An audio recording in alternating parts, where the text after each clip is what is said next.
If you're an artist, you've undoubtedly had people tell you that you should sell your art. I'm sure you've considered it, especially in the age of side hustles and grind culture. You know, it kind of embarrasses me to even say that term, but maybe I'm just getting old. Obviously, it's not as easy as some people make it seem.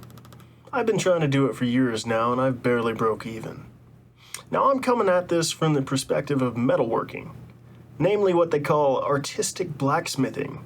But this applies to pretty much anyone who makes art. Whether it's painting, writing, or making sculpture, it doesn't matter. Making and selling art for a living is hard. There's a reason the term starving artist exists after all.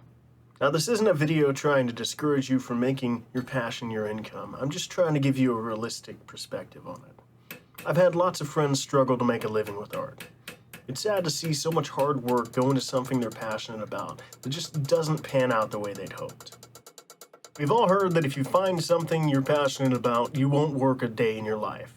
That's not true. I'm passionate about making things, working with metal, making videos, and every bit of it is work.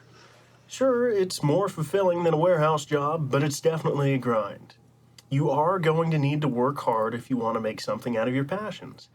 And as rough as it is to say, you might not be successful at it. With that being said, here's some things I want you to consider. Number one is that you don't actually have to make your artistic passions into a job. If you like doing something, you don't have to try to do it for money. Do it for you. I don't care what hustle culture says, not everything has to be about money. If I never made another dime off of blacksmithing or copper work, I would still go out there to my shop and create things. It's just the way I am. Number two is to consider how much work it is and how it can affect you as an artist. Sometimes working on something you love can make you hate it. I ran into that myself with making roses. That's probably my best-selling item, and it takes a long time to do and is very repetitive. If you're making a dozen roses to sell, you're not going to be enjoying it as much as you would if you were doing it for yourself, just because you wanted to. So keep that in mind. Number three is to consider what it actually takes to become successful. This isn't coming from someone who's found success as an artist. I don't make enough money off of this to live. I have a full-time job. Odds are you won't be able to live off of your art immediately, and you're not going to have a lot of time for other things while you work on it. Are you willing to lose out on time with family and friends to make this work? Number four is to consider the market and area you're in. I live in a small town. I can't make enough money just selling to people in my town. I have to go to other areas or sell online to make any money. I've done a lot of crafts fairs. You see this booth? It may not look like it, but a lot of time and money went into making this stuff. I spent something like 6 hours at this place, and after the booth fee, the 2-hour round trip, and all my money I spent on materials, I didn't make any money at all. I don't do crafts fairs anymore. So that sounds pretty depressing, huh?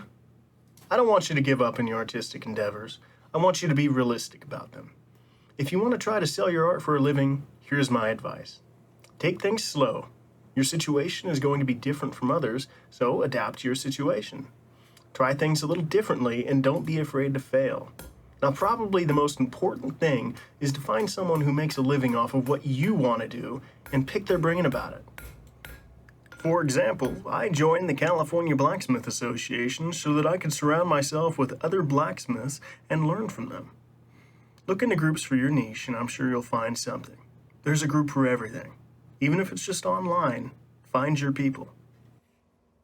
To end things off, remember that sometimes things don't work out the way you want them to, and you might need to change your approach.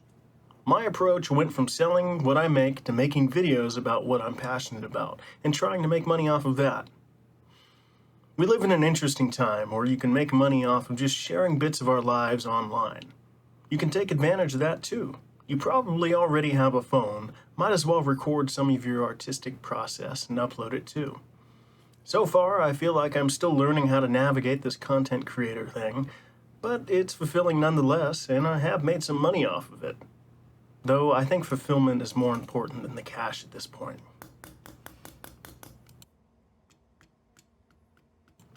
Hey, congratulations on reaching the end of the video. That means you must have liked it or you fell asleep. If you want to support me, leave a like and a comment. And if you want to see more from me, subscribe. Thanks for watching, and hopefully you gained something from this.